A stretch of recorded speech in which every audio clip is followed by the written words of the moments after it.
Hi, hey, this is Hans, and it's time for another unboxing time with the Ramen Raider, the show where I show you what comes in the mail.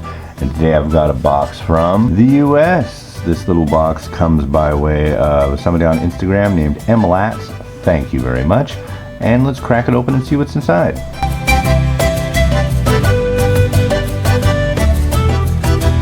Two little packages. What's in them? Let's find out. So these are from Peru. This one, they're by a company called Aji-no-men. They're the ones who invented MSG. There's two of them. There's this one. This is beef flavor.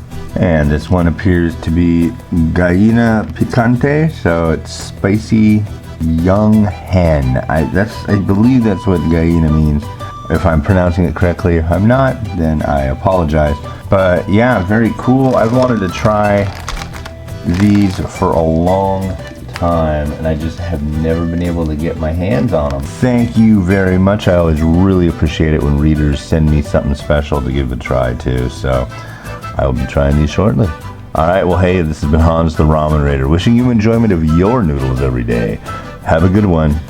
Bye.